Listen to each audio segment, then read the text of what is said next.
Narito naman mga kaswerte ang ating paya at sumada para sa Petsada June 15, araw po ito ng linggo. Paya at sumada via STL at Lotto na pwedeng tayaan all nations. Mga kaswerte, narito ang ating mga rumble numbers, huwag na nating patagalin pa. 36, 22, 29, 11 at 20, 27, 9 at 10, 4, 31 at 18.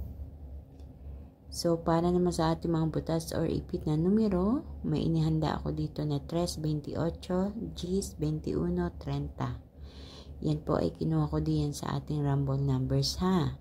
Kasi, alam niyo naman, kung alin yung ipit or butas, kung minsan iyon ang tumatama or lumalabas.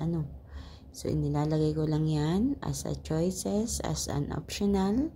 Nakadepende sa inyo. Kung gusto nyong kumuha ng numero or pumili ng numero dyan, wala pong sapilitan mga kaswerte.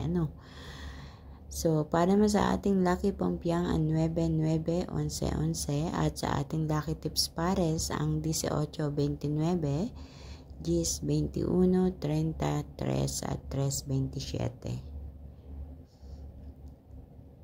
So, mga kaswerte, ang masasabi ko lang, good luck po sa inyong lahat. Naway mapili mo ang tamang pares na numero na lalabas at tatama diyan sa inyong lugar. Kaya naman makikisuyo mga kaswerte, please don't forget to like my video. Pakilike po ng aking video na ito ha, at pakishare din po mga kaswerte para mapanood ang iba natin mga kaswerteng mahilig tumaya sa STL at Lotto. Naway sila ay tumama din katulad ng iba natin mga kaswerteng nakatama na. So kung ikaw ay hindi pa tumatama, huwag mawawala ng pag-asa. Kapag ikaw ay tumataya, ibig sabihin palagi kang may pag-asang makatama. Ipagkakaloob yan sa iyo sa tamang panahon na kinakailangan mo. Ngunit paalala, limitahan ang pagtaya, huwag ubos-ubos biyaya ha. Hindi ko kayo iniinganyon tumaya ng tumaya at ubusin ang inyong kaperahan sa pagtaya.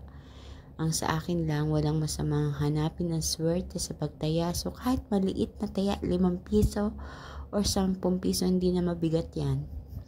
Okay lang yun mga kaswerte. Dahil kapag nakahagip ka, nakatama ka, malaki na rin ang perang matatanggap mo. It's a good blessing na rin. So mga kaswerte, naway makapanalo ang bawat isa. Please don't forget also to like my video, pakishare din po ng video na to, and pakifollow na rin ng aking My OFW Live Facebook page at YouTube channel para updated kayo palagi sa lahat ng mga ipinapost ko dito. So hanggang sa susunod kong baya at sumada mga kaswerte, mag-iingat po ang lahat. God bless everyone. Bye bye po.